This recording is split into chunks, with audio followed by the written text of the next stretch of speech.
வேலைக்கு போறவங்களுக்கு ரொம்ப சுலபமா இருக்கணும் அப்படிங்கிறதுக்காக இப்ப நான் வந்து உடனடி சாம்பார் பொடி ரெடி பண்ணிருக்கேன். இதுக்கு நீங்க எதுவுமே போட வேண்டாம், பருப்பு வேக வைக்க வேண்டாம், வெறும் வெங்காயம் தக்காளி மட்டும் போட்டு இந்த பொடியை வந்து நீங்க காய் வேணா விருப்பப்பட்ட காய போட்டு நல்லா வதக்கிட்டு நல்லா ஒரு 5 நிமிஷம் கொதிக்க வச்சீங்கன்னா போதும். வேற எதுவுமே சேர்க்க வேணாம். டிஃபன் சாம்பாரும் செய்யலாம், சாப்பாட்டுக்கு சாம்பாரும் செய்யலாம். இப்ப இது உடனடி ரசப்பொடி. வெறும் தக்காளி மட்டும் போட்டு கருவேப்பிலை கொத்தமல்லி பிச்சு போட்டு இந்த பொடியை போட்டு தண்ணி ஊத்துனீங்கன்னா உங்களுக்கு வந்து ரசம் ரெடி ஆயிரும். அதுக்கப்புறமா வத்த குழம்பு பொடி. நீங்க வந்து வெங்காயம் பூண்டு தக்காளியை மட்டும் பேஸ்ட் மாதிரி அரைச்சு போட்டுருங்க.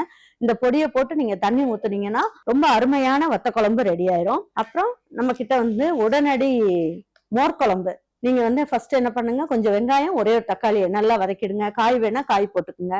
இந்த பவுடர் எவ்வளவு நீங்க குழம்பு வேணுமோ அதை கரைச்சிட்டு அதை ஊத்திட்டு கொதிக்க வச்சுட்டு ஒரு கப்பு நீங்க தயிர் மட்டும் சேர்த்தீங்கன்னா போதும். அருமையான மோர் குழம்பு சூப்பரா இருக்கும். வகை வகையா சாப்பிடறதுக்கு எல்லாமே இன்ஸ்டன்டா நம்ம கிட்ட வெப்சைட் வாட்ஸ்அப்ல இருக்கு. வேணுன்றவங்க ஆர்டர் பண்ணி வாங்கிக்கோங்க.